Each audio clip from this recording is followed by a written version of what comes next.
World Affairs Roundup next on International Focus. The Institute of World Affairs at UWM and Milwaukee Public Television present International Focus, a global magazine linking Wisconsin and the world.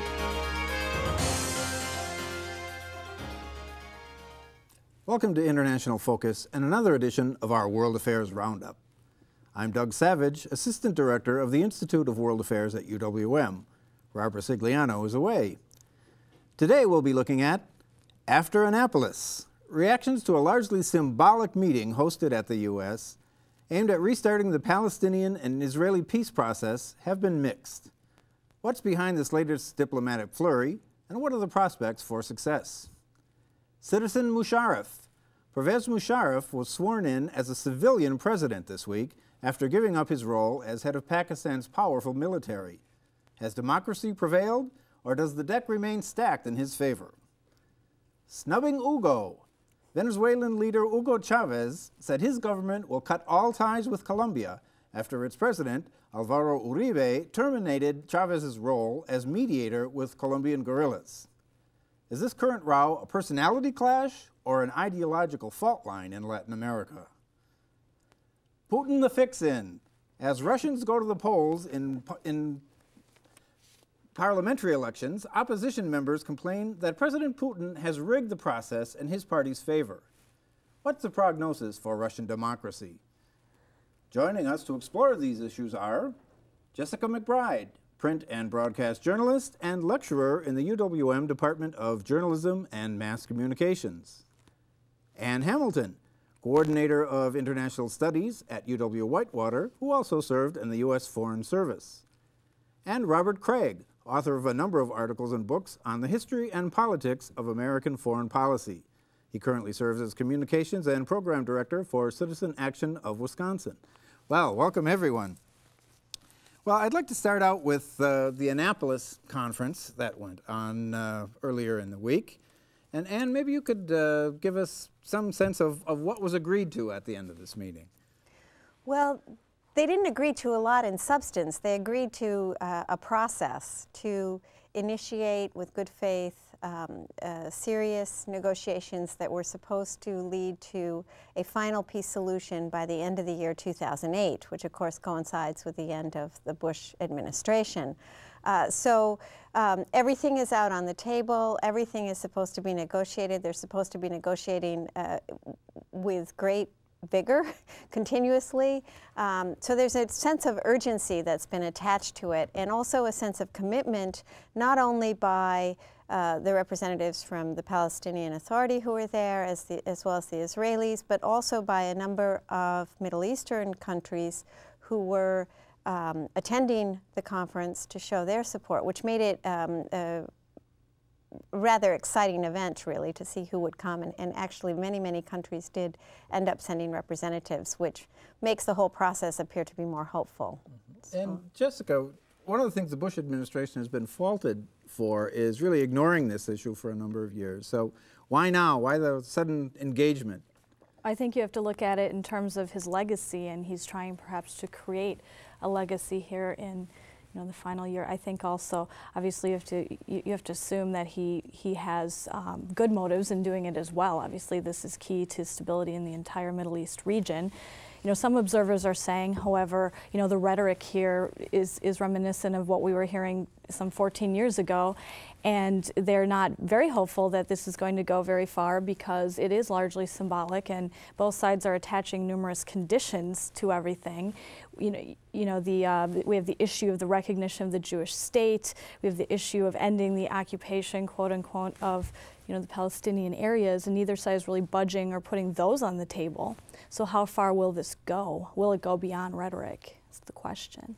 Well, and Robert, that brings up a point. Is there a wider agenda here that may have less to do with Palestine and Israel and perhaps more to do with other areas the Bush administration is engaged in? Well, I think Jessica's right. We're at the legacy stage of the Bush presidency, and the administration has been criticized in the past for not putting its full weight behind a peace settlement. And obviously, there's a lot else going on in the Middle East, and the Bush foreign policy is focused on Iraq and Iran to a large degree, so this takes some attention away from that. It is hard to imagine, I mean, in some ways, it's hard to imagine this occurring. What they've done is they've negotiated an agreement to negotiate for a year, okay? And you have two leaders that, of the Palestinians and the Israelis who could not be weaker, quite frankly. They have the lowest, the Prime Minister of Israel has the lowest approval rating in the history of the country, and it's unclear who rules Palestine at all right now, and Hamas is clearly not in the game at all.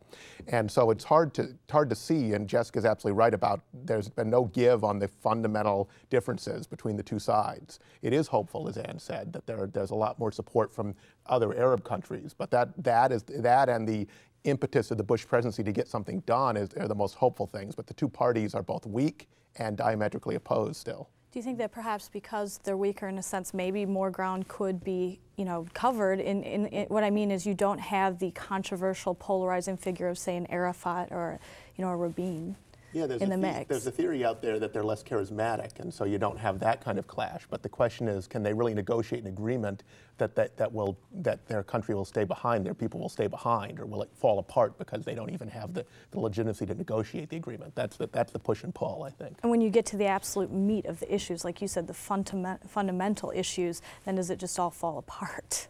Right. I think there's hope in the sense that, well, I think that they are weak is actually, in some ways, a positive thing, particularly getting Ariel Sharon and Yasser Arafat out of the picture. Well, they're out of the picture, but I think that it's all, whenever we've seen progress in the Middle East, the issues are so intractable, but whenever we've seen progress, it seems to be because of some very courageous leader who steps out. I'm thinking of Sadat, I'm thinking of Rabin as well. And, I'm hopeful that Condoleezza Rice seems to really have staked a lot on this, and she's pushing herself tremendously. I don't know whether she'll be able to pull it off, but it would be great if she could do something. And a lot of people are saying that this does depend on the U.S., and she seems willing to put everything into it. Well, I think all of you have alluded to potential spoilers in this process. Now, how far can we go without bringing Hamas to the table? I would say if we want a permanent settlement, not very far. And it's hard to imagine what Israel would agree to that would also be agreeable to Hamas. I mean, that's that underlying problem. But it's not without precedent that you get negotiating and the ball gets rolling and you find some way around it. It seems like a real long shot, unfortunately. And Israel has said, they won't put a freeze on settlements if there are more attacks. And so that goes back to Hamas. Well, one of the sort of requirements in the framework of the agreement was implementation of the roadmap. And one of the arguments that the Palestinians have made is if you predicate progress on their ability to implement their piece of it, it's unlikely to happen because at this moment they're not in a position to implement much of anything. And does anyone have thoughts on that? I think that's true. I think that this is a process that there's obviously a lot going on behind the scenes that we don't know about. I think that one of the strategies here is to isolate Hamas. And so if that is effective, and also Iran, obviously, maybe there could be an opening. I don't know. I think it's really a long shot, too. But I think that it's worth trying. I think the fact that there are all of these other Middle Eastern leaders that have staked some of their reputation on it as well at this point, which we hadn't seen in the past. So I think that it is a big it's a huge long shot, but I'd like to be hopeful about it at this point. Well, and you've mentioned Iran. Robert, I'm wondering if you could comment a little on what role Iran plays in all of this in the background. I think one of the more cynical analyses I think you find in the Middle East is basically you were trying to line up the Sunni Arabs for potential action against Iran. Right, and we've been pursuing a policy, the Bush administration has, to seek to isolate Iran when Iran is, by its position and its power, a major strategic player in the Middle East. And so it's hard to say whether you can reach such a settlement without Iran. Iran's tried to write Iran out of the equation. And if you're trying to develop some sort of coalition to go after Iran, to isolate Iran, and also the nuclear issue has come up again. There's going to be another decision by the Security Council around sanctions. That's what we'll talk about with Putin as well. It's going to be relevant. That all comes into play, and that hasn't even been touched in this initial agreement to negotiate. They're clearly going to the root of the issue, you know, behind so many things in the Middle East right now to deal with this. And I think that's a positive development in and of itself. Well, I'd like to move a bit further east now and talk about the situation with Musharraf and Pakistan. Jessica, you give us some sense of what the current situation is with Pervez Musharraf. Well, he's trying to position himself as moving back toward democracy. He took off his uniform, which was a very symbolic move, and there'll be elections. However, I think a lot of questions remain about, you know, the validity of those elections. And for example, you know, he arrested members of the Supreme Court and packed it with supporters of himself, and that they remain. So a lot of people are saying if you are truly going back to democracy, then you need to put those judges back that you fired from the court, and the media are still blocked. So a lot of people are saying, are these elections rigged, and what does this really mean? Well, and Anne, maybe you could give us some sense of who the players are in this upcoming election. It's really fascinating because for a while the plan was for Musharraf, General Musharraf, to negotiate some kind of power-sharing arrangement with Benazir Bhutto, who was in exile in London, a former prime minister. And those negotiations were going on for quite some time, apparently with the blessing of the United States. And then there was another former prime minister, Nawaz Sharif, who also was in London at the time. Now, both of them, as it happens, are now back in Pakistan, and this is not what Musharraf had planned. Sharif returned in late October, I believe, and he was only in the country for 4 or 5 hours before he was whisked off to Saudi Arabia. After that, Benazir Bhutto came back to a huge crowd, but also violence, and the whole thing has spiraled out of control. Now Sharif is back because the Saudis didn't want him in Saudi Arabia anymore. So now Musharraf is in a situation that he can no longer control. He's been pushed to take off his uniform. He really is being pushed to hold elections, which will mean that he'll have to lift martial law, or else there'll be a total sham. And he doesn't know what the outcome is going to be. And he may get lucky and have Benazir Bhutto and Sharif split in the results, but he may not. He may end up in a very difficult situation. And Sharif especially is adamantly opposed to him and comes back looking good because he's the person who Musharraf ousted, the elected prime minister Musharraf ousted in 1999. So it's a complicated situation from Musharraf's perspective, certainly. Seems like his emergency rule empowered his opponents in a sense. And Robert, if you're in the Oval Office handicapping this race, not only who might you want to see come out on top, but what are the U.S. relations with each of these three? Well, obviously the U.S. has relied heavily on the Musharraf administration to maintain some sort of pro-Western stability there, and to have some access to you know, Afghanistan, quite frankly, and the quote-unquote war on terror. The issue is this great costume drama. It's hard to ascertain where the military is in all this. Right. Is Musharraf really, is the military really still behind him, and is it ready to step in, as it is in Turkey when there's a threat to civilian administration and secular administration? And they've even talked about Pakistan as a model for Iraq. Some Bush administration officials have, the strongman model. So is he still the strongman? We have all this drama of him taking off his military uniform, whether the military supports him or not. Sharif being sent back because the agreement was that Bhutto wouldn't come back. But once she came back, the Saudis said, well, Sharif has to come back. Sharif coming out looking good in this, like he could take over and would be much less pro-Western than Bhutto would be. But on the other hand, is there really going to be a fair and open election? I mean, independent judiciary is kind of an important factor in democracy, and there certainly, as Jessica pointed out, isn't one. They sacked the Supreme Court in order to allow the general to run for president again. Well, we've got just about a minute before our break, but I'd like to throw it open to each of you. Musharraf made some statements about how democracy takes many forms, and perhaps what's going on there is a local form of democracy. So, is it? Well, it's certainly not how we see democracy when you're controlling the media and, you know, tossing people off of the Supreme Court.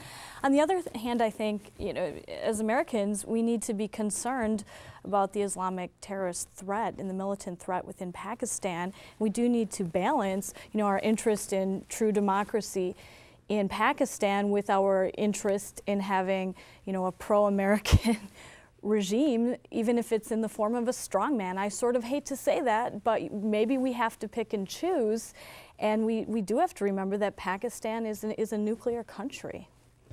I mean, I think Jessica makes a great point. We oftentimes, especially politicians, tend to assume that democracy will work out in our interest, and in foreign policy that's not necessarily the case. The open democratic assent of Pakistan might actually produce a regime that would be very hostile to our interests. Now, we still should want democracy, I believe, but there is that push and pull here that we don't know how. And I think the biggest question is not democracy breaking out, but chaos breaking out. And that's not good for us. risk. I think that's not good for us because we don't know what we're going to end up with ultimately there. Well, we're going to have to leave this part of the world at there. We're about to head off to our break. To our viewers, we'll be right back with International Focus. The Institute of World Affairs presents our community with a range of public programs relating to global issues, U.S. foreign policy, and the world economy. For more information about the Institute of World Affairs, call 414-229-3220 or visit our website at www.iwa.uwm.edu.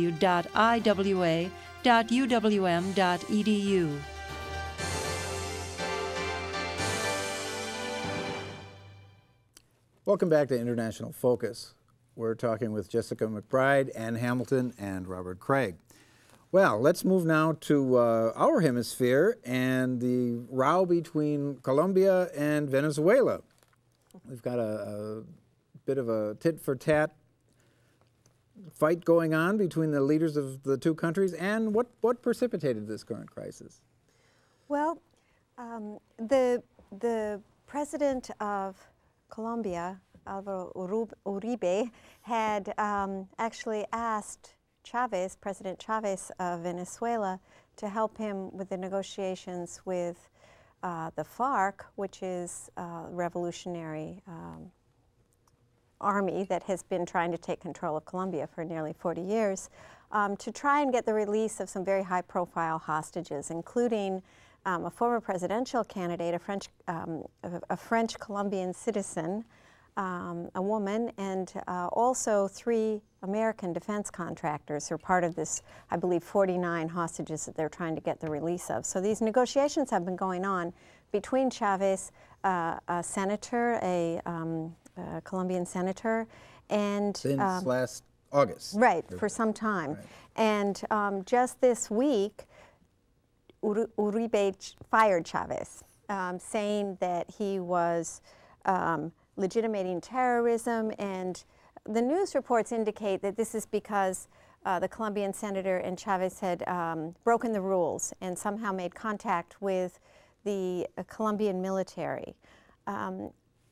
This has escalated very, very quickly, with Venezuela recalling its ambassador, talk of cutting off relations completely, no trade, and its former presidents and all have called this a very grave situation. Relations between the countries have not been all that great for a long time, and they do represent 2 very different ends of the ideological spectrum, with Chavez very much promoting his socialist revolution, and the Colombian president, you know, an ally of the United States, fighting in Plan Colombia against the cocaine producers, and also you couldn't have 2 more ideological opposed individuals. And it's gotten personal, which their previous spats apparently have not. So it's a difficult situation right now, and it's interesting because this is right before the election in Venezuela on Sunday, where the Venezuelans are being asked to in a referendum to approve a new, very far-reaching constitution that would give Chavez tremendous new powers. So I think there's a real domestic politics element to the Venezuela side as well. Well, and Robert, is this strictly a Latin American dust-up, or is there an American connection to what's going on? Well, Ann's right. It's both personal and ideological in Latin America. I mean, of course, firing another head of state is a good way to have a big row with that country. But beyond that, I mean, Colombia is the closest ally of the United States in the region, and Venezuela is the main critic of the United States in the region, and is trying to promote an alternative global agenda. And so it calls all of that. Obviously, it goes along that fault line. And so it has those implications, whether the United States is directly involved or not in this spat per se, but it has huge implications for the United States and for other countries in Latin America, that there's this division between the most conservative and the most kind of evangelist progressive or state in the region. And Colombia suspects or is suspicious of Chavez for having a campaign of expansionism in the region. They don't trust his motives and his mediation with the Marxist rebels with whom he ideologically aligns. And there was supposed to be an offer of proof of life or something that he also did not produce. It was produced today, though. Oh, it was? All the photographs were, and videos actually were produced, including of the French Colombian. I have a much more cynical view of this. I mean, I think that Chavez has shown himself to be vulnerable recently. There have been tens of thousands of students protesting against this proposals to the Constitution, and it wouldn't surprise me if the United States had decided that it would be beneficial for our international situation for Chavez to be fired. You know, this would be, although some people are reading this as he'll get more support because this will make him look stronger at home at standing up to the Colombians. But I think, no, it's another, you know, to be fired for this negotiations when apparently he was getting close to producing some results. So the orders may have come from Washington. Well, I wouldn't be completely surprised. Although I also read what she's saying, that some people believe that he wants to fight Chavez, that he thinks this will bolster his support at home. Right. Well, we know Putin right now is playing that card, so it would be the first time. Very good. You've provided the segue, Robert. I'd like to talk a little bit about another area where the U.S. is accused of meddling, the Russian elections. And we've got a parliamentary election actually being held the day we're airing this show. And what is Putin's situation right now in his party vis-a-vis these elections? He's not up for election, but... Though it's a little similar to Musharraf, because he will be this winter, and he's termed out, and so he needs a way around that. And these elections could produce a majority for his party that could allow it to amend the Constitution. Or there's another way around it where he could resign and then rerun, apparently. Apparently it's not a very tightly written constitution, if that's the case. But in this case, it's over the parliamentary elections and which party will have control. Since Russia's very troubled democracy was started, there's been an international monitoring organization that's monitored the elections. They are not monitoring it this time. They're not coming, they've announced, because they couldn't get visas, they say. But Putin immediately charged it was American meddling, that the head of the organization, which is in Warsaw, Poland, had been in Washington the week before, and therefore it was clearly a plot with the United States to discredit Russian democracy. So it's seen widely by most people as a maneuver by Putin, a nationalist maneuver, in order to strengthen his hand in the elections. And Jessica, what about that? What is the U.S. stake in these upcoming elections? Well, I think you hit the nail on the head that if Putin's party if they gain enough seats, then they can amend the Constitution. I see it as a grab for power by Putin. I don't see him as a particularly pro-democratic leader, so I think we certainly have a stake in, you know, the erosion of democracy in Russia. Frankly, I think that issue has been way undercovered. I think there's been so much attention given to the Middle East. Obviously, it's interconnected in some ways because of Iran and Russia and all of that. But, you know, also there was a police crackdown of the opposition by Putin in Russia recently. I think there's not much evidence of the United States meddling with the election observers. A lot of people believe he just, you know, he concocted that. So I think there's grave concern that, you know, it's a grab for power and it's a rigged election, frankly, because of all these things we've been citing. And Anne, what are the alternatives to Putin's United Russia Party? Well, there aren't any alternatives. The results of the election have been a foregone conclusion for a long time. He already has a majority, United Russia, although, you know, this is a rather new development because up until the last election, there wasn't a single party that had a majority in the Duma. It would be advantageous for him to have the 2/3 for amending the Constitution, but Putin is so popular that he could have amended the Constitution, gone and extrajudicial moves, and the people would have been happy. He is very, very popular there. So they are voting for him. The election is rigged in the sense that the coverage is unequal and certain people have had difficulties, for example, with their pamphlets and all that have been thrown out or declared illegal. But irrespective of that, Putin is tremendously popular. He's popular because of the economic turnaround, and he's also popular because the Russians really, really like the fact that he stands up to the West and that he plays the nationalist card and that he makes them look strong, and that's what they want, well, particularly after Yeltsin. Well, that's where we're going to have to leave it, unfortunately. It's certainly one to watch. I'd like to thank our panelists, Jessica McBride, Ann Hamilton, and Robert Kraig. To our viewers, we'll see you next time on International Focus.